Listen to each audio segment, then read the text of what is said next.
news from Dusseldorf and the French Alps about that Germanwings plane crash this week gets curiouser and honestly more and more disturbing. It's one of those things that is unthinkable, but at the same time makes you think about a whole lot of stuff, which is kind of the way tragedy works sometimes, I guess. We've been doing another collaboration with the New York Times this week about lessons people have learned about money through their lives. Today, a lesson born out of one of those tragedies. Kennith Feinberg was the administrator of the September 11th Victims' Compensation Fund.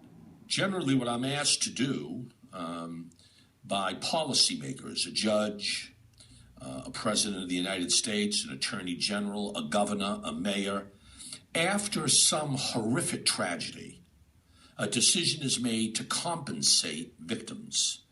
And I'm designated to design the program and administer the compensation to eligible claimants.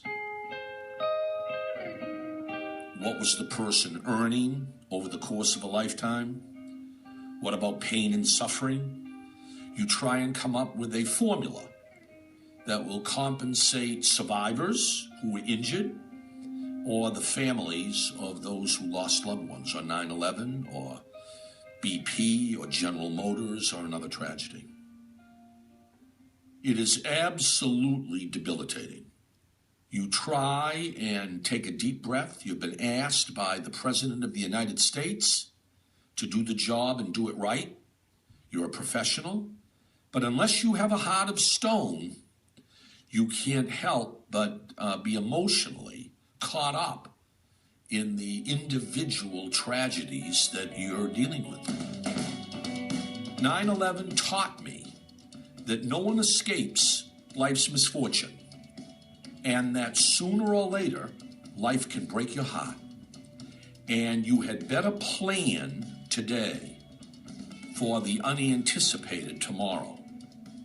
Over half the people who died on 9/11 in the World Trade Center, the airplanes, the Pentagon, had no wills.